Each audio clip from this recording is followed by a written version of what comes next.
자본 잠식 위기에 몰렸던 삼성중공업이 5대1 무상감자와 1조 원 규모의 유상증자를 단행하기로 결정했습니다.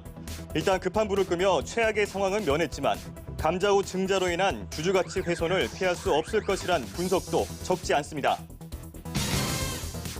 대우건설 매각을 위한 본입찰이 사흘 앞으로 다가온 가운데 인수 후보군이 아부다비와 DS, 중흥, 호반건설 등 4파전으로 좁혀지고 있습니다. 특히 3년 전 대우건설을 인수하기로 했다가 막판에 포기를 했던 호반건설이 인수전에 다시 뛰어든 것으로 한국경제TV 취재 결과 확인이 됐습니다. 라인 자산운용 펀드를 판매한 증권사의 제재 수위가 결정된 지 7개월이 지났지만 아직까지 징계가 확정되지 않고 있습니다. 금융당국의 제재 근거가 명확하지 않다는 의견도 많아 CEO 징계 수위가 낮아질 것이란 전망도 나옵니다. 코로나19 여파와 디지털 전환 등을 계기로 시중은행을 비롯한 금융권 전반에서 구조조정을 통한 몸집 줄이기가 한창입니다. 지난 1년간 시중은행 점포는 200곳이나 문을 닫았고 40대 직원들도 희망퇴직 대열에 속속 합류하고 있습니다. 여러분 안녕하십니까? 6월 22일 뉴스플러스 시작합니다. 6년 연속 적자에 시달리며 자본 잠식 위기에 내몰린 삼성중공업이 재무구조 개선을 위한 조치에 나섰습니다. 오늘 임시 주주총회를 열어서 5대1 무상감자와 1조 원 규모의 유상증자를 결정한 건데요. 일단 급한 불을 끄긴 했지만 당분간 흑자 전환은 쉽지 않을 것으로 보입니다. 신재근 기자입니다. 액면가 5,000원인 보통주와 우선주를 1,000원으로 나누는 5대1 무상감자안과 1조 원 규모의 자금을 조달하기 위한 유상증자안이 별다른 잡음 없이 주주총회를 통과했습니다. 6년 연속 적자에 허덕이면서 창사 이래 최대 위기라는 데에 주주들이 하나같이 공감했기 때문입니다. 이번 조치들로 일단 급한 불은 껐다는 평가가 나옵니다. 최근 조선업황이 회복세로 돌아선 만큼 사업 전망 역시 긍정적입니다. 실제로 삼성중공업은 올 상반기에만 이미 수주 목표액의 절반이 넘는 6조 6,835억 원 규모의 수주액을 달성했습니다. 지난해 전체 수주 실적을 뛰어넘는 수준입니다. 조선업 특성상 당장 흑자 전환은 기대하기 어렵지만 이 같은 수주 행보로 적자 폭을 줄이면서 오는 2023년에는 흑자 전환이 가능할 것이란 전망입니다. 여기에 최근 국제유가가 뛰면서 주인을 찾지 못해 애를 태웠던 드릴십의 처분 가능성까지 기대되고 있습니다. 다만 삼성중공업의 주가 전망에 대한 증권가의 시각은 다소 엇갈립니다. 앞으로 지금 기수주 물량에 대한 공사를 위해서도 그렇고 내부 운영 자금을 위해서도 그렇고 추가적인 자본 확충 이슈가 있을 가능성이 없다라고 보기에는 힘듭니다. 중장기적인 주주가치 훼손 가능성을 염두에 뒀을 때 추가적인 주가 상승은 어려울 것이다라고 판단합니다. 유상 신주가 보통 할인돼서 발행이 되잖아요. 그거를 통해서 낮은 단가의 주식을 받기 위해서는 구주주여야지 이제 그거를 할당받을 수 있지 않습니까? 업황이 개선되려고 하는데 유동성 부족으로 회사들이 유상증자를 할 때는 유상증자를 받는 쪽으로 투자를 하시는 게 투자 스킬로는 좀 더 나을 수 있습니다. 당장 급한 불은 껐어도 실제 이익이 나는 2023년 전까지 재무구조 개선을 위한 추가 조치들이 이어질 거라는 의미입니다. 한국경제TV 신재근입니다. 호반건설이 3년 전 포기했던 대우건설 인수에 다시 나섭니다. 중동자본인 아부다비 투자청과도 물밑 협상을 진행 중인 것으로 알려지면서 대우건설 인수전이 4파전이 될 수 있다는 관측이 나오고 있습니다. 김민수 기자가 단독 보도합니다. 호반건설이 두 번째 대우건설 인수에 도전합니다. 투자은행 업계에 따르면 호반건설은 오는 25일로 다가온 대우건설 매각 본입찰 참여를 극비리에 준비 중인 것으로 전해졌습니다. 호반건설은 3년 전 대우건설을 1조 6천억 원에 인수하기로 하고 우선 협상 대상자로 선정됐지만 해외 부실을 이유로 일주일 만에 인수를 포기한 바 있습니다. 세계 최대 규모의 국부 펀드 중 하나인 아랍에미리트 아부다비 투자청 역시 물밑 협상을 진행 중인 것으로 알려졌습니다. 투자은행 업계 관계자는 매각하려는 측이 최근 아랍에미리트 현지에 인력을 파견해 아부다비 투자청 고위층을 만나 본입찰 참여 의사를 타진한 것으로 안다고 말했습니다. 호반건설과 아부다비 투자청이 본입찰에 참여한다면 대우건설 인수전은 중견건설사인 중흥건설과 부동산 시행사 DS 네트워크스를 포함해 4파전으로 전개될 가능성이 높습니다. 문제는 가격입니다. 대우건설 정상화에는 국민의 혈세인 공적자금 3조 2천억 원이 투입됐습니다. 현재 주가를 기준으로 대우건설의 몸값을 따져볼 때 최소 2조 3천억 원 이상을 받아야 한다는 분석이 나옵니다. 대우건설을 매각하는 KDB 인베스트먼트 입장에서는 대우건설의 현재 주가와 미래 가치를 최대한 반영한 몸값을 받아내야 그나마 손실을 최소화했다는 명분을 확보할 수 있습니다. KDB 인베스트먼트가 오는 25일까지 구체적인 제안서를 제출하라고 요청한 가운데 인수 후보들 간의 막판 눈치 싸움도 치열해지고 있습니다. 한국경제TV 김민수입니다. 금융위원회가 라임자산운용 펀드 판매 증권사와 CEO에 대한 징계 결정을 7개월째 고심하며 결론을 내지 못하고 있습니다. 당국이 불명확한 내부 통제 제도 등을 이유로 CEO의 책임 소재에 대해서 고심하고 있는 건데 일각에서는 결국 제재 수위가 낮아질 거라는 전망이 나옵니다. 이민재 기자입니다. 지난해 11월 금융감독원이 라임 판매 증권사에 대한 제재심의위원회를 열고 제재 수위를 결정한 지 7개월이 지났지만 징계가 확정되지 않고 있습니다. 해당 징계는 금감원 제재심 이후 금융위 증권선물위원회와 소위원회, 정례회의를 거치는데 현재 소위원회 문턱을 넘지 못하고 있습니다. 증권사와 금감원 양측 의견을 모두 듣는 대심제가 적용된 영향이 큰데 여기서 CEO 징계 수위를 두고 의견이 분분한 것으로 알려졌습니다. 앞서 제재심에서 라임펀드 판매사인 신한금융투자, KB증권, 대신증권 CEO 등은 재취업 등이 제한될 수 있는 중징계가 결정된 바 있습니다. 금융회사 지배구조법 제24조에는 금융회사는 주주와 이해관계자 등을 보호하기 위해 임직원이 직무를 수행할 때 준수할 기준과 절차를 마련해야 한다고 명시돼 있습니다. 금감원은 이 법을 근거로 CEO 징계를 결정했지만 업계는 기준을 만들라는 법일 뿐 직접적인 징계 이유는 되지 못한다고 팽팽히 맞서고 있습니다. 이와 관련해 앞서 증권사 CEO 30명은 징계가 과해 자본시장이 위기에 처할 수 있다며 당국과 국회에 선처탄원서를 제출하기도 했습니다. 모든 업무를 다 CEO한테 권한을 부여하면 그 조직의 제대로 돌아갈 수가 없는 조직이죠. 그게 어디서 무슨 사고가 났는데 이거는 다 대표 책임이다라고 몰아가는 거는 행정편의주의적인 거고. 선례가 되는 해금리 DLF 사태에 대한 의견 역시 엇갈리는 점도 금융당국으로서는 부담입니다. 지난해 초 금감원이 DLF 사태와 관련해 하명주 하나금융 부회장 등에 대한 징계를 결정했는데 내부 통제 기준이 불명확하다는 이유로 행정소송을 했고 현재 1심 판결을 기다리고 있습니다. 이런 가운데 지난 18일 은행법학회는 세미나에서 내부 통제는 자율규제라며 기준이 불명확하다는 학계 입장을 전했습니다. 이 때문에 금융당국은 섣부르게 결정하면 줄소송이 우려되는 만큼 조심스러울 수밖에 없는 상황입니다. 이렇다 보니 일각에서는 라임 판매 증권사 CEO 징계 수위가 낮아지는 것 아니냐는 전망이 나옵니다. 또 증권사들이 고객 투자금을 전액 배상하고 선제적으로 내부 투명성 강화에 박차를 가하고 있는 점 등이 제재 경감에 영향을 미칠 것이라는 분석이 제기됩니다. 당국은 쉬운 문제는 아니라며 분쟁이 없도록 가능한 많은 의견을 듣고 신중하게 의사결정을 할 것이라고 설명했습니다. 당장 오는 24일 금융위 정례회의에서 해당 안건이 논의될 가능성이 높은 가운데 업계는 이르면 8월에 결론이 날 수 있을 것으로 내다봤습니다. 아직 정리안 올라갔고 후의를 지금 아마 진행하고 있을 거예요. 근데 거의 후의는 끝난 걸로 알고 있고. 금융당국은 향후 CEO 징계 관련 논란을 줄이기 위해 하반기에 내부 통제 제도를 개선한다는 방침입니다. 한국경제TV 이민재입니다.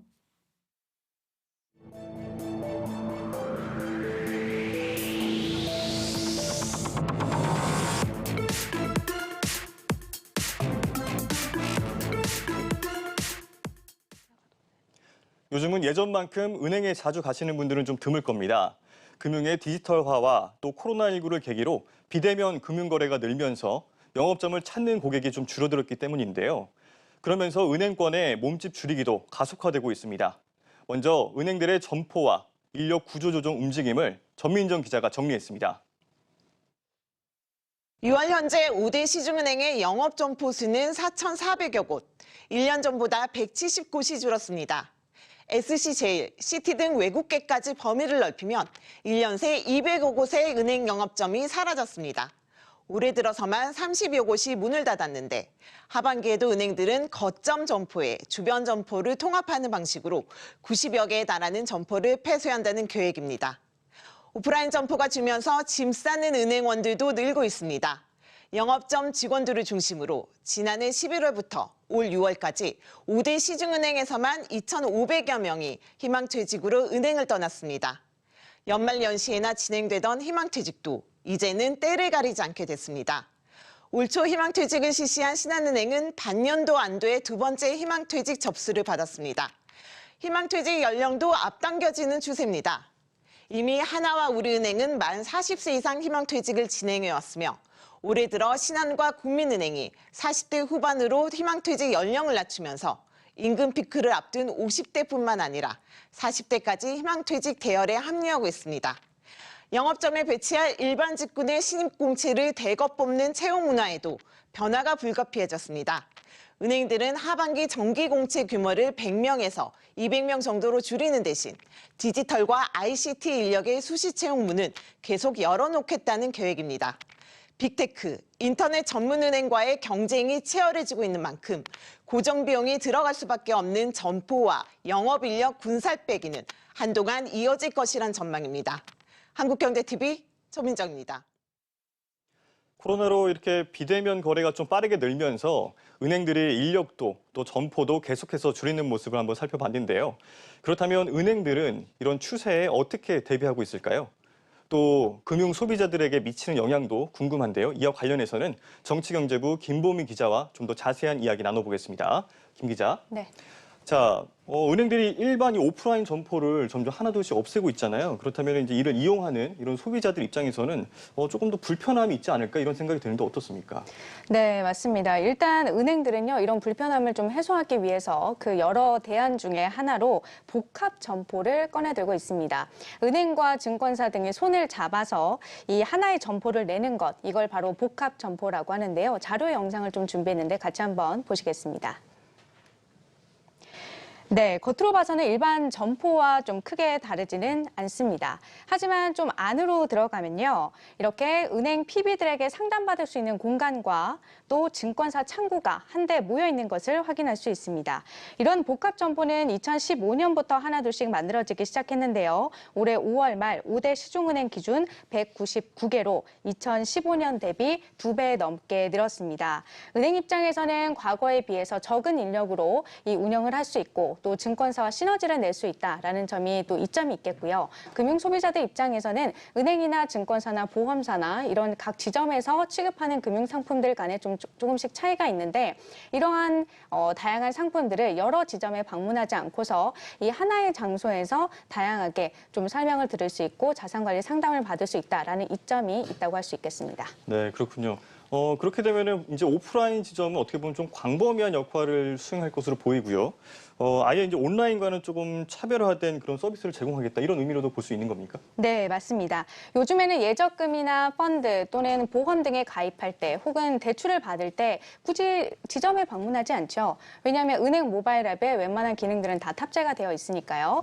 그럼에도 불구하고 오프라인 지점만이 가진 강점이라는 게 있습니다. 바로 투자 상품에 대한 자세한 설명, 그리고 다른 상품들과의 비교, 분석, 또 자산관리 상담 서비스 등이 대표적이라고 할 수 있겠는데요. 이러한 부분을 아예 더 특화시키기 위해서 증권사나 보험사 등 이런 계열사들과 손을 잡고 복합 점포를 낸다라고 보시면 되겠습니다. 네, 그렇게 되면은 어떻게 보면 이게 기본 기능들은 어차피 모바일 앱으로 다 처리가 가능하다 이렇게 볼 수 있으니 차라리 오프라인 지점은 조금 더 전문성으로 승부를 보겠다 이런 의미겠군요. 네, 맞습니다.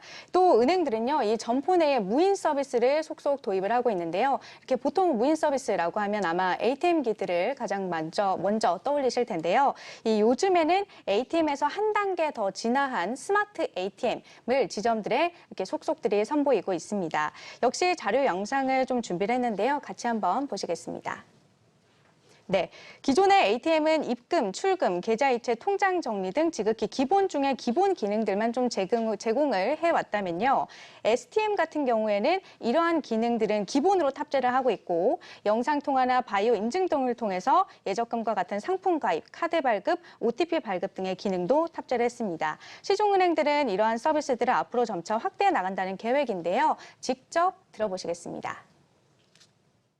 디지털 데스크를 7월 중 40개 점으로 확대하는 등 다양한 지역에 배치하고 전세대출 투자 상품 등 상담 업무 범위도 넓혀 영업점 대기 시간 감소 및 금융소비자 편익 향상을 위해 노력하고 있습니다. 네, 이 스마트 ATM, 그래서 STM이라고 부르잖아요. 네.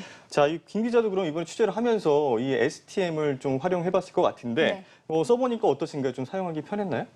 일단 일반 ATM기와 마찬가지로 작동 방식은 좀 비슷합니다. 다만 STM기를 좀 쓰면서 아쉬웠던 점이 있었는데요. 이제 영상통화, 카드 발급이나 아니면 예적금 상품 등에 가입할 때는 영상통화가 좀 필수적으로 필요했는데 영상통화를 하는 과정에서 연결이 좀 지연됐다라는지 아니면 또 영상통화 도중에 연결이 끊긴다든지 하는 지점들은 좀 아직까지 있었습니다. 그래서 개인적으로 만약에 지금 업무를 처리하고자 할 때 STM과 또 업무 창구 둘 중에서 뭘 이용하겠느냐라고 하면 아직까지는 저는 창구를 좀 이용을 할 것 같은데요. 그럼에도 불구하고 이제 기술이 조금 더 다듬어진다라고 한다면 이러한 기본적인 기능 같은 경우에는 STM이 완전히 좀 대체할 날도 머지 않았다라고 좀 볼 수 있겠습니다. 아, 그렇군요. 이렇게 되면은 앞으로 아예 그럼 좀 은행원이 없는 그런 은행도 생기지 않을까 이렇게 생각이 좀 드는데요. 네, 이 점에서 좀 질문을 드리고 싶은데 혹시 AI 뱅커라고 좀 들어보셨습니까? AI 뱅커, 뱅커라는 말이 들어갔으니까 AI니까 또 어떤 인공지능이 접목된 그런 은행원 이런 것 같은데요. 네, 맞습니다. 물론 이러한 AI 뱅커가 완전히 현실화되기까지는 아직까지 좀 시간이 필요한데 그럼에도 불구하고 은행들은 벌써부터 기술 개발에 박차를 가하고 있습니다. 대표적으로 KB국민은행이 있는데요. 이 국민은행은 현재 AI 체험존이라는 걸 좀 마련을 해서 현재 좀 기술 개발을 진행 중인 것들을 전시함으로써 이 은행 실제 업무에 적용시킬 수 있는 방안들을 좀 고민을 하고 있습니다. 몇 가지 기술들을 좀 실제로 보여드리겠습니다. 네, 적금 상품을 좀 추천해달라고 하니까 만기에 따라 상품을 제시해 주는데 음성이 나오죠. 직장인 우대적금을 추천드립니다. 네. IRP가 무엇인가요? 네, 이렇게 IRP가 뭐냐는 질문에는 직장 이동 등의 경우에도 퇴직연금을 유지할 수 있도록 상품에 대해서 간략하게 설명을 해주기도 합니다. 적립하는 상품입니다. 네, 그리고요. 또 금융 소비자들의 이렇게 움직임을 인식하는 기능도 있는데요. 이 기술은 추후에 보이스피싱을 막는 데에 사용할 예정이라고 합니다. ATM기 앞에서 전화를 받으면서 주변을 좀 두리번거린다든지 등과 같은 전형적인 보이스피싱 피해자들의 움직임을 미리 포착해서 피해를 막겠다라는 겁니다. 네, 저희가 이 체험관을 통해서 만들어진 기술들은 다양한 그 실험을 통해서 실제로 비즈니스 타당성을 검토하고 저희 영업점이나 또는 저희 앱이나 다양한 내부 업무 시스템들에 반영이 됩니다. 물론 지금 현재 AI 체험관의 규모나 또는 이제 적용 대상 범위들은 지속적으로 확대할 것으로 예상하고 있습니다. 네, 이외에도 신한은행 같은 경우에는요, 미래형 디지털 혁신 점포 인공인간 구축 사업을 진행을 하고 있고요. 우리은행 같은 경우에도 AI 뱅커 육성 작업을 진행 중인 것으로 알려졌습니다. 네, 코로나가 이렇게 많은 또 변화를 불러오고 있습니다. 은행 외에도 그러면 좀 카드사나 아니면 보험사 등과 같은 이런 제2금융권들 어떤 분위기인지도 궁금합니다. 네, 카드사나 보험사도 좀 상황은 비슷하긴 한데요. 다만 고객과 대면하는 창구가 설계사 또 모집인이라는 점에서 좀 차이가 있죠. 설계사와 모집인들 역시 코로나19와 또 디지털 여파로 인력이 좀 감축되고 있는 상황인데 특히 카드 모집인 수는 사상 처음으로 8,000명대로 떨어진 것으로 나타났습니다. 이와 관련된 부분은 장슬기 기자의 단독 보도를 통해 직접 확인해 보시겠습니다. 이제는 거리에서 보기 힘든 카드 모집인들. 코로나19 장기화와 온라인 발급 활성화로 카드 모집인 수는 크게 줄고 있습니다. 신한과 KB, 삼성 등 7개 전업카드사의 카드 모집인 수를 집계한 결과 불과 5년 전 2만 2천 명이었던 카드 모집인은 올해 5월 기준 8,741명으로 절반 넘게 줄었습니다. 카드 모집인 수가 8,000명대로 떨어진 것은 사상 처음입니다. 최근 카드사들이 디지털 전환과 비용 절감의 일환으로 온라인 전용 카드를 내놓고 있는 데다 코로나19 여파로 마트나 영화관 영업마저 힘들어졌기 때문으로 분석됩니다. 한편으로 따지면 초안인 것 같아요. 코로나하고 온라인 모집 증가, 요즘은 다 젊은 사람들 다 온라인에서 자기들이 알아서 다 받으니까. 또 다른 대면 채널인 보험 설계사들도 상황은 마찬가지입니다. 지난 2018년 말 11만 명이 넘었던 생명보험업계 설계사 수는 올 1분기 기준 10만 7천 명대로 떨어졌고 보험사에 소속돼 있는 전속 설계사 수도 이 기간 6천여 명이 줄었습니다. 보험업계도 모바일 보험과 미니보험 등 디지털화가 지속되고 있는 만큼 설계사들이 설 자리가 점점 줄어들고 있는 모습입니다. 하지만 상품 구조가 복잡하고 약관 설명이 필요한 보험상품 구조상 설계사 채널은 여전히 보험사들의 주 채널로 자리 잡고 있는 상황. 보험사들이 가장 강력하게 가지고 있는 것들은 이제 대면 채널인데 이 대면 채널을 어떻게 그 디지털 채널과 엮을 것인지에 대한 고민 그런 것들을 많이 해볼 필요가 있고 어떻게 자연스럽게 연결할 것인가. 은행과 달리 설계사와 모집인이라는 특수한 채널을 보유한 이금융사들. 거센 디지털 바람 속에서 대면 채널의 대전환이 필요한 시기입니다. 한국경제TV 장슬기입니다. 1금융권에 이어서 2금융권까지 한번 살펴봤습니다. 그런데 이렇게 되면 문제점은 없을까요? 아무래도 이렇게 금융 소비자들 입장에서는 좀 불편한 점도 많이 있을 것 같습니다. 특히 이 디지털 소외계층들이 자칫 이런 금융 소외계층을 좀 전락할 수 있지 않을까? 이런 생각도 좀 드는데요. 네, 맞습니다. 실제로 한 자료에 따르면요. 이 기술이 발전하면서 매년 연령대별로 이 디지털 정보 활용한 능력은 조금씩 계속 향상이 되고 있지만 여전히 취약계층은 평균치에 미달하는 걸로 나타났습니다. 실제로 좀 자료화면을 직접 보시겠습니다. 장애인이나 저소득층, 고령층 등을 통상 디지털 취약계층으로 분류를 하는데요. 이들의 디지털 정보 활용 수준을 점수로 나타낸 자료입니다. 2017년부터 2020년까지 평균치를 보더라도 매년 그 능력이 조금씩 향상되고 있는 걸 보실 수가 있죠. 하지만 지난해 기준으로 연령별 활용 수준을 좀 살펴보면요. 일반 국민이 100%라고 할 때 70대 이상은 그 3분의 1 수준에도 못 미치는 29.7%로 나타났습니다. 이렇다 보니까 말씀하신 것처럼 디지털 소외가 금융 소외로 이어질 수 있다라는 우려의 목소리도 나오고 있는 상황입니다. 자, 그렇다면은 어떻게 보면 이제 취약계층도 여기에서 좀 소외되지가 않도록 좀 다양한 방안들이 마련돼야 할 것 같은데 현재 어떤 것들이 좀 진행되고 있는 게 있나요? 네, 일단은요, 이 고령층을 대상으로 한 이 모바일 금융교육 프로그램이라는 것이 있습니다. 은행이나 증권사 또 보험사 등이 재정적으로 좀 지원을 해서 시니어 금융교육협의회라는 곳에서 좀 교육을 진행을 하고 있는데요. 좀 프로그램을 살펴봤더니 모바일 뱅킹 앱을 같이 설치하기도 하고 이체도 직접 해보고 또 보이스피싱이나 금융사기를 예방하기 위한 교육 등도 진행을 하고 있었습니다. 지난해까지는 오프라인으로 교육을 좀 해오다가 코로나로 인해서 올해는 오프라인 교육 일정은 아쉽게도 없다라고 하는데요. 대신에 온라인으로 신청을 받고 있고 지금 좀 교육을 진행 중인 것으로 파악을 했기 때문에 관심 있는 분들이라면 눈여겨보시면 또 좋을 것 같고요. 그리고 두 번째로는 은행이 점포를 폐쇄하기 전에 금감원으로부터 평가를 받도록 하는 것이 있습니다. 이 사전 영향 평가라고 해서 점포 폐쇄가 주변 지역 고객들에게 미치는 영향이 얼마나 큰지를 좀 파악을 하는 건데 만약에 그 영향이 좀 크다라고 판단이 된다면 점포를 유지하거나 아니면 그 점포를 출장소로 전환하도록 하는 걸 말하는데요. 점포 감소 속도를 본래보다 조금이나마 늦추는 효과를 가져올 수 있습니다. 또 금융권에서 복잡한 기능들을 다 빼고 그 계좌이체 등과 같은 기본적인 기능들만 탑재한 고령층 전용 모바일 앱을 출시하고 있는 것도 이러한 여러 노력 중 하나라고 할 수 있겠습니다. 그렇군요. 그런데 사실 이런 고민은 우리나라뿐만 아니라 해외에서도 좀 마찬가지일 것 같습니다. 해외에서는 그럼 이런 어떤 대안들, 이런 것들 좀 내놓고 있는지도 궁금합니다. 네. 대체로 좀 우리나라와 비슷하기는 합니다. 독일 같은 경우에는 노인단체 연방협의체를 중심으로 시니어들의 금융교육을 좀 진행을 하고 있고요. 또 일본 같은 경우에는 좀 특이한데 은행 대리업 제도라는 걸 통해서 우체국이나 유통통신점에서 간단한 은행 업무를 볼 수 있도록 하고 있습니다. 영국도 비슷하게 우체국을 통해서 금융거래 서비스를 받을 수 있도록 하고 있고요. 다만 우리나라든 해외든 이 전통적인 형태의 점포 수가 줄고 디지털화가 가속화될 수 가속화되는 걸 막을 수 있는 건 막을 수 없다라는 건 분명합니다. 때문에 소외계층이 금융에서 낙오되지 않도록 이들을 또 금융에 또 디지털에 융화될 수 있도록 금융권이 가장 관심을 기울여야 할 부분이라고 할 수 있겠습니다. 네, 지금까지 정치경제부 김보민 기자였습니다. 잘 들었습니다.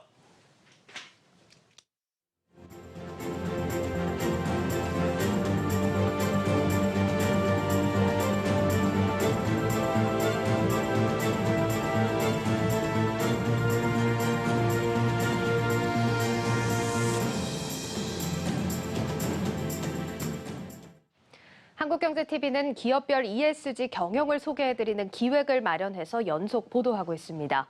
이번에는 국내 최대 금융사죠. KB금융그룹의 ESG 경영에 대해서 알아보겠습니다. KB금융은 2020년 국내 금융기관 중에 처음으로 이사회 내 ESG 위원회를 설립하는 등 ESG 경영에 앞섰다는 평가를 받고 있습니다. 배성재 기자가 KB금융의 ESG 경영을 이끌고 있는 오규택 KB금융 ESG 위원장을 만났습니다. KB금융이 지난해 신설한 ESG위원회의 첫 위원장으로 선임된 오규택 KB금융 사회이사. 선임 이후 코로나 사태가 지속되어 왔던 만큼 ESG 중 사회적 책임인 S에 중점을 둔 행보를 보여왔습니다. 이 ESG 중에서 2020년도에는 우리가 코로나 위기 때문에 사회적 책임이 강조되어 있기 때문에 S를 굉장히 사회적 책임을 강조를 했는데 KB금융은 이번 달만 해도 3,300억 원 규모 채권을 발행해 중소기업 지원을 위한 자금 조달에 사용했고 사회책임 투자, 이른바 SRI 채권 금액도 이번 달을 기준으로 2조 2,500억 원을 넘어섰습니다. 오 위원장은 올해 KB금융의 ESG 경영의 중심축이 사회적 책무인 S에서 환경적 의무인 E로 옮겨갈 것이라고 말했습니다. 초점은 탄소에 있습니다. KB금융은 작년 10월 탈석탄 금융을 선언하고 곧장 국내외 신규 석탄 발전소에 대한 대출을 중단한 바 있습니다. 특히 KB금융 탄소 배출량의 거의 전부를 차지하는 고객사들이 탄소 배출 절감에 동참하도록 하는 게 최대 관건입니다. 탄소 절감 목표를 달성하려면은 우리뿐만이 아니고 우리의 대출을 받아갔던 고객이 배출한 탄소량도 그 일부가 우리의 배출량으로 산출이 돼요. 우리만 잘할 수는 안 됩니다. 우리의 대출을 받아간 고객과 같이 노력해서 그 기업이 탄소 절감 목표를 달성하게끔 협력 관계를 통해서 노력을 하게끔 만들어야 유인하거나 해야 해요. 탄소 절감을 위한 사업 조정과 통큰 투자안도 발표됐습니다. 우리가 갖고 있는 자산의 폴폴리오를 그 목적을 달성하게끔 조정을 해야 하지 않겠습니까? 가장 중요한 것은 KB 그린 웨이브 2030 계획입니다. 무슨 말이냐면 일단 녹색 산업에 투자를 늘려야 하지 않겠어요? 그 규모를 앞으로 50조까지 늘리겠다. 오 위원장은 앞으로 탄소 배출량 측정법부터 투자와 대출에 이르기까지 ESG 경영을 하나씩 구체화해 나가겠다고 말했습니다. 저희 KB금융은 그 기준에 맞춰서 탄소 배출량을 측정을 하고 목표를 설정하고 있는 중이고 조만간 이사회 의결을 거쳐서 저희들에게 공표를 할 예정입니다. ESG 경영의 방점을 탄소 배출 절감에 찍은 KB금융. 30년 뒤인 2050년까지 탄소 배출 제로에 도전하겠다는 각오입니다. 한국경제TV 배성재입니다. 전 세계적으로 인도발 델타 변이 바이러스 확산세가 거셉니다. 국내 영향은 적지만 다음 달 본격적인 방역 완화 조치를 앞두고 긴장감이 높아지고 있는데요. 코로나 진단키트와 치료제에 대한 수요도 대폭 증가할 것으로 보입니다. 정재용 기자입니다.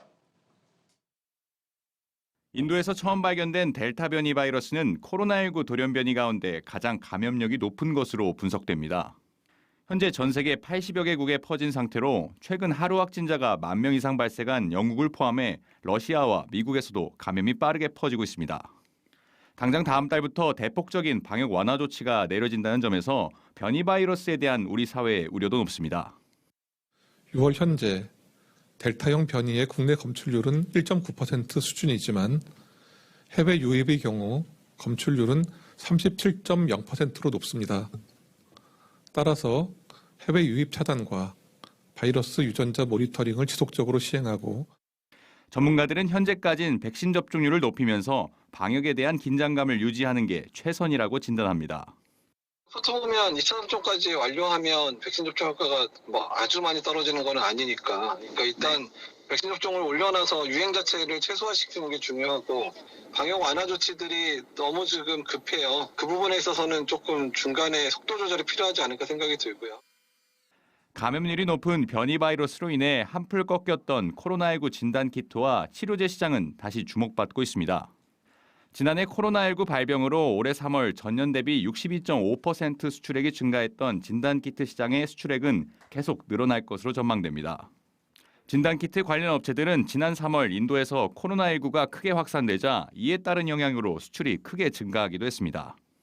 최근 코로나 치료제 레키로나의 동물 시험에서 남아공 변이 바이러스의 효과를 입증한 셀트리온은 조만간 인도발 델타, 브라질발 감마 변이 바이러스에 대한 데이터를 발표할 예정입니다. 변이 바이러스 확산 등 코로나19 대유행이 끝날 기미를 보이지 않으면서 백신과 더불어 진단키트와 치료제의 수요는 당분간 지속될 전망입니다. 한국경제TV 정재용입니다.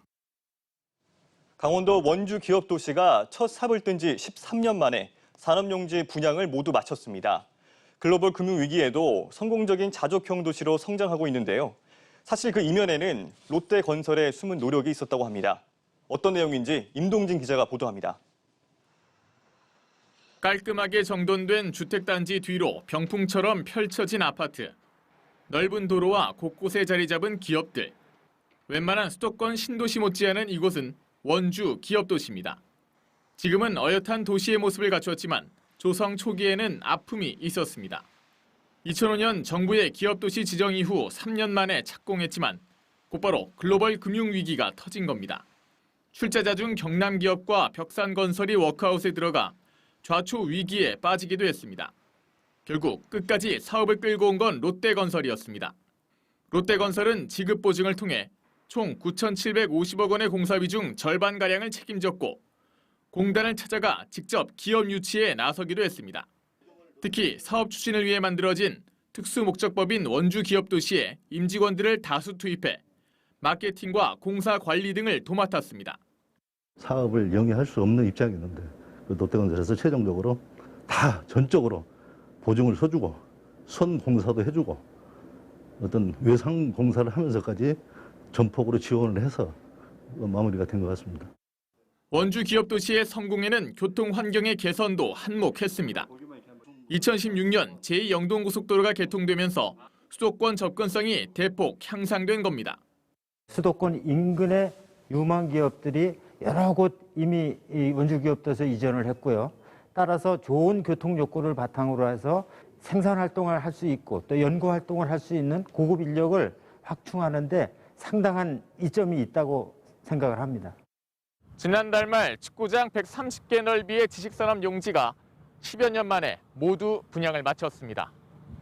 앞으로 49개 기업이 이곳에 터를 잡고 성장해 나갈 예정입니다. 현재 입주를 마친 기업은 27곳으로 고용 인원만 3,700여 명에 달합니다. 앞으로 산업용지와 주택용지 조성이 마무리되면 원주 기업도시는 주거와 일자리, 생활 편의시설이 어우러진 자족형 도시로 자리매김할 전망입니다. 그 10년 동안 거의 4,000명씩 증가가 됐습니다. 그래서 그 인구 유입 효과가 상당히 컸다고 말씀드릴 수가 있을 것 같습니다. 중앙부처, 강원도, 원주시, 또한 주식회사 기업도시가 긴밀하게 협업을 통해서 이뤄낸 성과라고 생각을 합니다. 13년을 버틴 롯데건설의 뚝심으로 500명도 채 살지 않았던 이곳은 이제 2만 7천여 명의 사람들이 함께 살아가는 활기찬 도시로 탈바꿈했습니다. 한국경제TV 임동진입니다.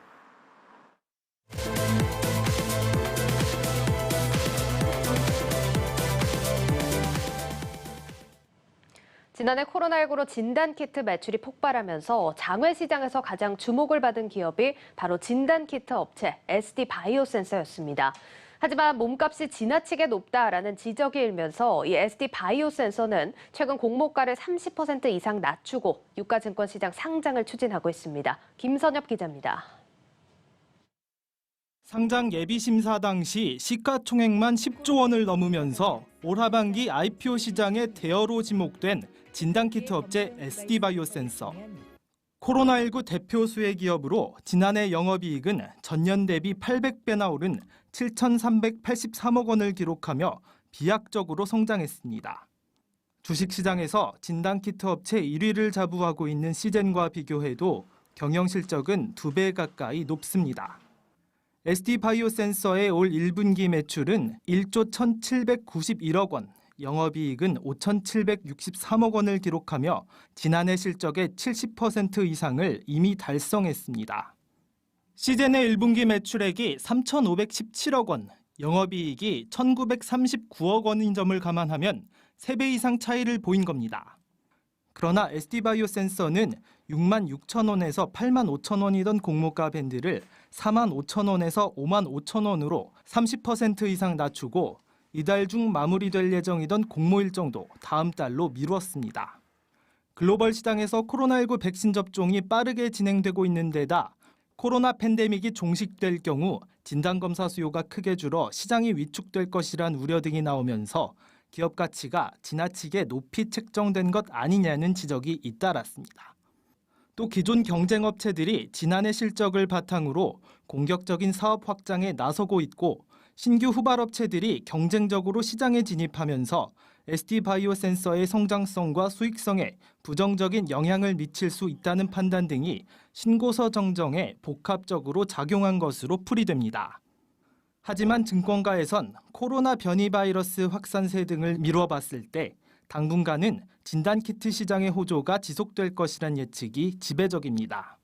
네, 델타 변이로 인해서 새로운 국면을 맞이하고 있고 코로나가 지속되면 어쩔 수 없이 진단키트 수요는 지속될 것으로 보이기 때문에 올해까지는 진단 수요가 이어질 것으로는 보고는 있습니다. 이와 더불어 SD바이오센서 측은 코로나 이후를 대비해 오는 10월 분자 진단 장비를 새롭게 출시해 지속적으로 소모품 매출을 확대해 나간다는 전략을 밝혔습니다. 코로나19로 유례없는 성장세를 이룬 SD바이오센서가 코스피 시장에 상장해 K방역을 또 한 번 선도할지 주목되고 있습니다. 한국경제TV 김선엽입니다. 다음 달 사회적 거리두기 개편안 시행을 앞두고 정부가 방역수칙 준수와 백신 접종 참여를 강조하며 변이 바이러스 차단에 총력을 다할 뜻을 밝혔습니다. 오늘 중앙안전대책본부에서는 거리두기 개편안이 자칫 방심으로 이어지는 경로가 돼선 안 된다며 방역수칙 준수와 백신 접종은 코로나 예방의 핵심을 이루는 안전장치의 두 축이라고 강조했습니다. 이사를 공식적으로 철회하면서 신세계그룹 이마트가 인수를 단독 추진하게 됐습니다. 네이버는 오늘 공시를 통해서 사업 경쟁력 강화를 위한 일환으로 이베이코리아 지분 인수 등을 검토했으나 최종적으로 인수 절차에 참여하지 않기로 했다고 밝혔습니다.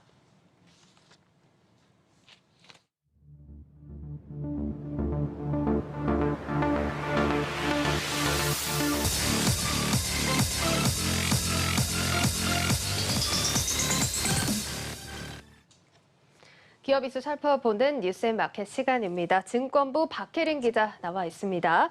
자, 박 기자, 어제 또 방탄소년단 얘기 전해주셨는데 어젯밤에 빌보드 또 핫백 차트에서 4주 연속 1위 또 성공을 한 것 같고 오늘 또 하이브 주가도 5%나 넘게 올랐어요. 네, 맞습니다. 저도 밤새 기다리다가 관련 소식을 확인하고 기분 좋게 잠이 들었습니다. 예. 방탄소년단은 다음 달 9일 싱글 CD 버터를 발매하고 또 신곡으로 컴백한다고 하니까 하이브에 계속해서 관심을 기울일 필요가 있어 보입니다. 예, 오늘 하이브도 그렇고 이렇게 박 기자가 말한 다음 날 또 급등하는 종목들이 있어서 이제는 좀 박 기자 말을 귀 기울여서 들어야 한다라는 생각도 듭니다. 자, 앞으로도 더 기대를 해보도록 하겠고요. 오늘은 어떤 기업 저희 다룹니까? 네, 앞서 신재근 기자가 보도했던 삼성중공업 얘기를 조금 더 깊게 다뤄보려고 합니다. 예, 오늘은 또 분위기를 바꿔서 일단 얘기를 나누기 전에 또 개념 설명이 조금 더 필요할 것 같은 게 지금 삼성중공업이 무상 감자 후에 유상 증자를 한다 이렇게 발표를 했습니다. 용어가 어렵고 일단 이렇게 되면 호재인지 악재인지 이 부분 또 헷갈려 하시는 분들 많거든요. 네, 하나씩 일단 짚어보도록 하겠습니다. 삼성중공업은 액면가를 5,000원에서 1,000원으로 감액하는 무상 감자를 시행한다고 밝혔습니다. 일단 감자라는 건 자본금을 감소시키는 것을 의미합니다. 아무래도 좀 그걸 궁금해하시는 분들이 많은 게 자본금을 왜 감소시키는 겁니까? 네, 자본 잠식 위기에서 돌파하기 위해서인데요. 자본금이란 기업의 전체 발행 주식 주식수의 액면가를 곱한 값을 뜻하는데 기업을 설립할 때 액면가와 주식 발행수는 정하니까 이 자본금은 기업 설립 시 딱 정해지게 되는 겁니다. 예를 들어 액면가 5천 원의 주식을 만주 발행했으면 그 기업의 자본금은 5천만 원이 되는 겁니다. 이 자본금에 기업이 벌어놓은 돈, 즉 잉여금을 더한 값을 자본 총계라고 합니다. 그런데 기업이 영업활동을 하다 보면 수입보다 지출이 많아져서 적자가 발생할 수 있습니다.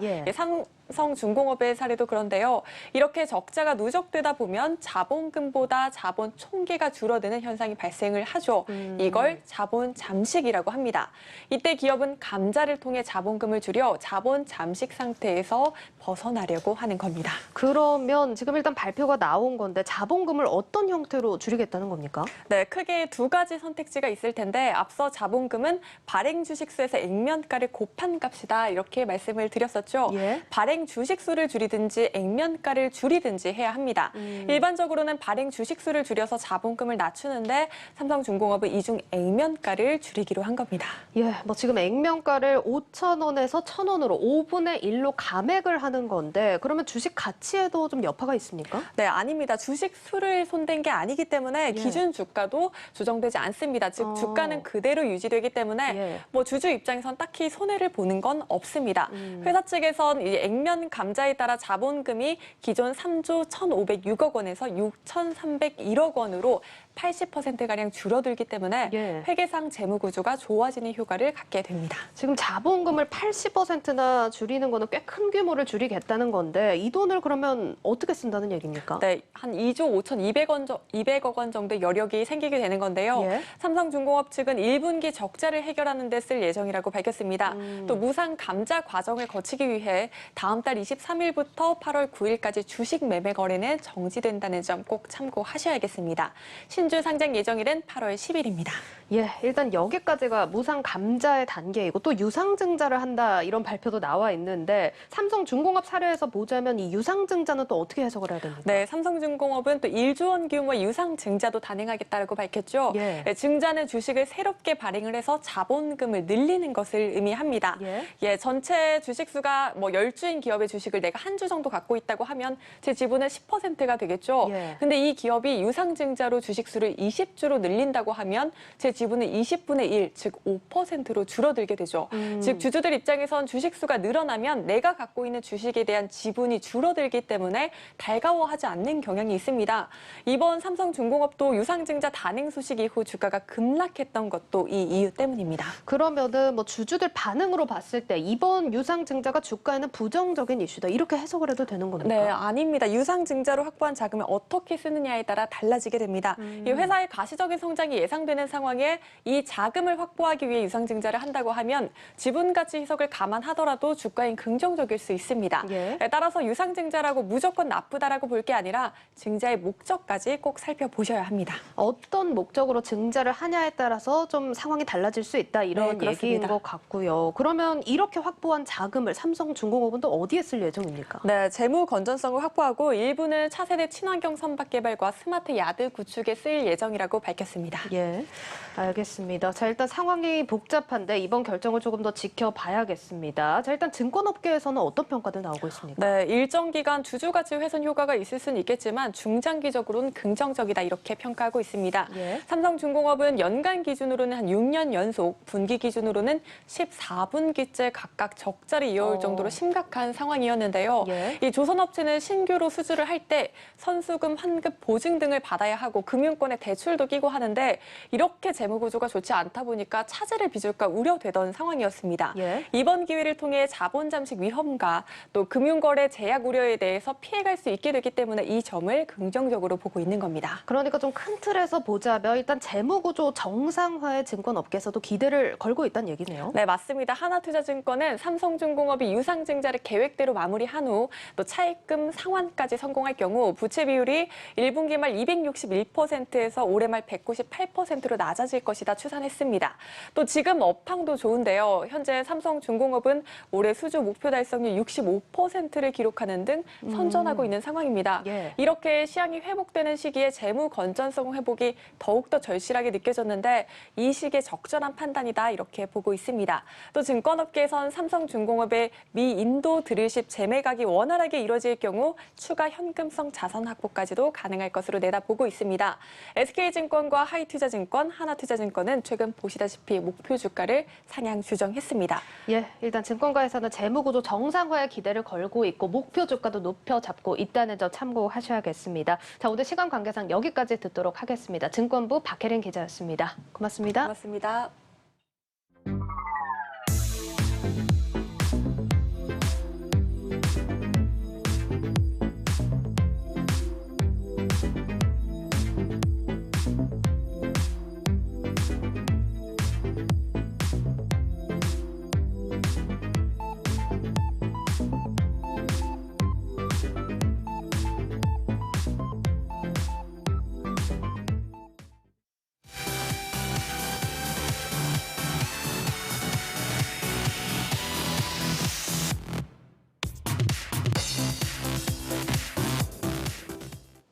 네, 플러스픽 시간입니다. 이지우 기자 함께하겠습니다. 네. 자, 오늘 첫 번째 키워드부터 먼저 바로 보시죠. 네, 근데 앵커 네. 자리가 참 잘 어울리시네요.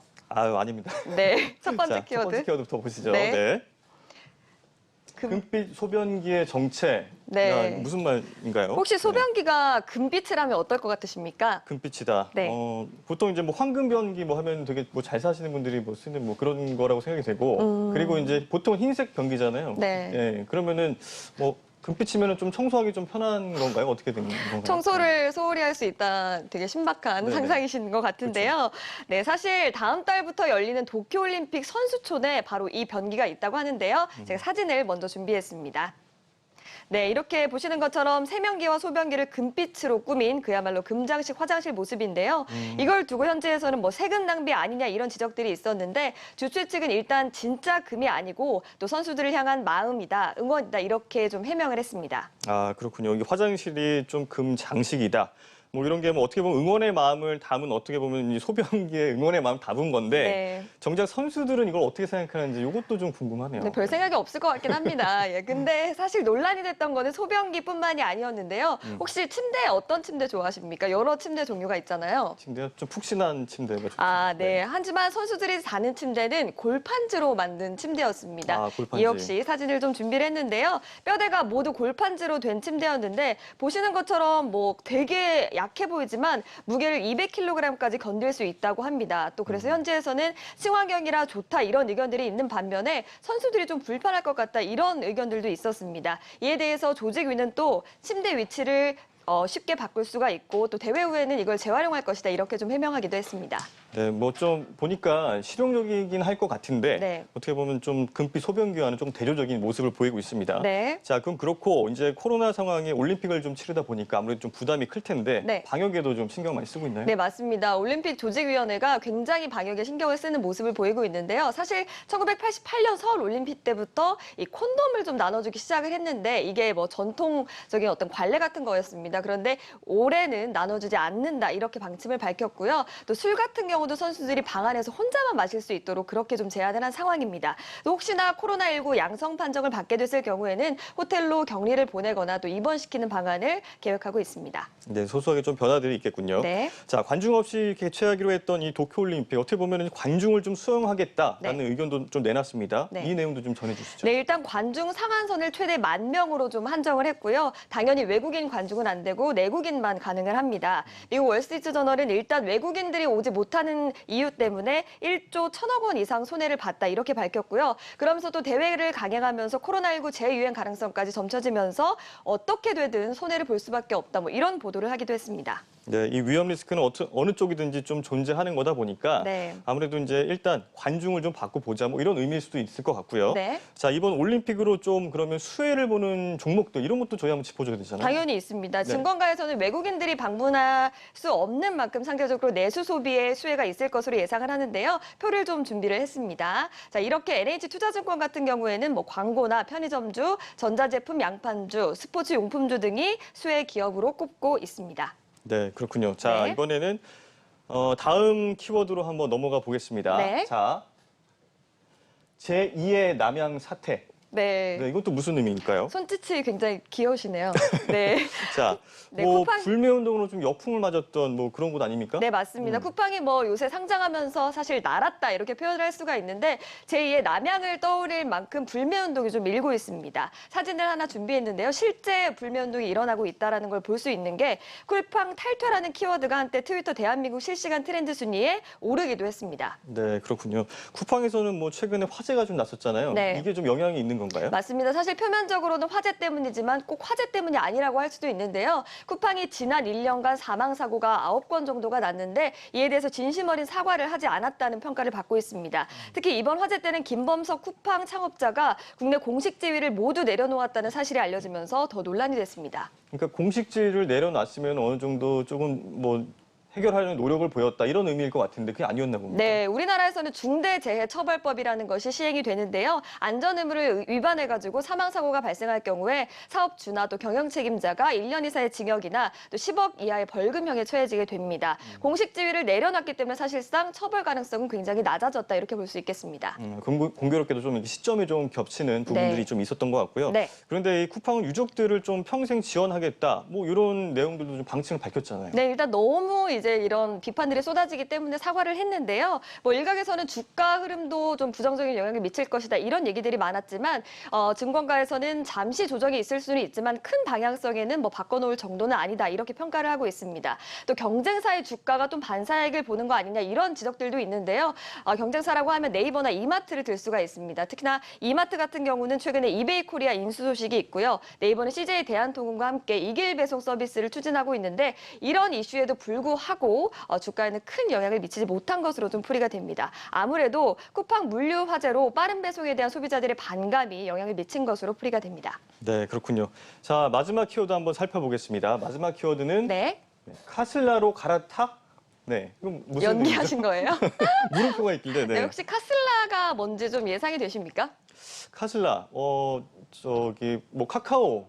네. 네. 뭐 잘 모르겠습니다. 대본을 보셨군요. 네, 카카오와 테슬라를 합친 말인데요. 아마 카카오가 테슬라만큼 많이 오를 것이다. 이렇게 해서 좀 붙여본 말입니다. 네. 국민주라고 불리는 삼성전자가 7만 원대로 좀 떨어지면서 개인주들 사이에서 지금이라도 이렇게 치솟고 있는 카카오를 사야 되는 거 아니냐. 이런 지적들이 나와서 키워드를 이렇게 잡아봤습니다. 아, 그렇군요. 네. 카카오가 이제 어떻게 보면 좀 국민주인 이 삼성전자를 뭐 따라잡고 뭐 넘어설 수 있다. 뭐 이렇게도 보는 건가 봅니다. 네, 일단 삼성전자는 매년 개인 보유 금액 상위 1위에 올라가 있는데요. 카카오가 9위였다가 지난해 3위로 껑충 뛰어 올랐습니다. 꿍청이 아니죠. 네, 보유액 금액을 기준으로 보면 그렇지만 증가율을 보시면 아시겠지만 삼성전자보다 카카오의 증가율이 높습니다. 그렇기 네. 때문에 뭐 사실상 뭐 카카오가 좀 더 우세하게 지금 나가고 있다 이렇게 볼 수가 있겠습니다. 그렇군요. 뭐 여기에 이제 요새 삼성전자 주가 좀 신통치 않아서 좀 카카오로 갈아타려는 그런 좀 수요가 생기는 건가 봅니다. 네, 맞습니다. 지난 1월 종가 기준으로 9만 1,000원을 찍었다가 계속해서 내림세를 보이고 있죠. 그래서 장중한 때는 7만 원대까지 떨어지면서 7, 8만 원대를 좀 오가는 상황이었는데요. 그럼에도 불구하고 증권과 전망은 아직까지 긍정적인데 하반기부터 실적 개선이 본격화될 것이라는 기대감이 있는 상황입니다. 네, 그렇군요. 그렇다면은 반대로 카카오는 왜 이렇게 또 주가 흐름이 좋은 거예요? 네, 일단 카카오가 오늘도 주가 오름세를 보이면서 20만 원을 찍을 수 있다 이런 전망들도 좀 나오고 있는데요.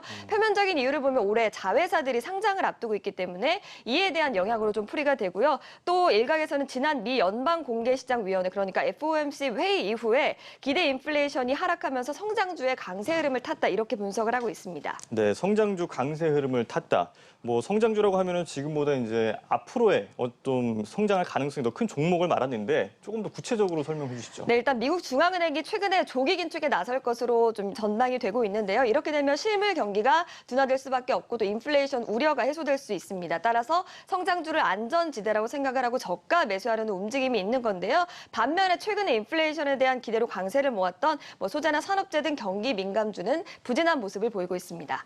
네, 지금까지 말씀 잘 들었습니다. 이지우 기자였습니다. 잘 들었습니다. 고맙습니다.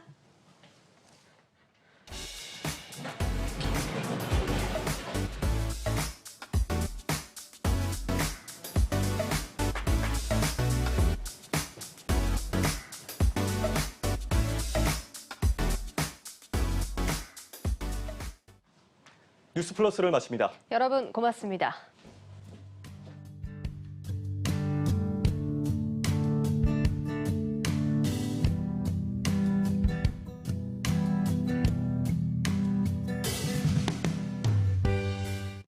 상담을 도시 다양한 모두를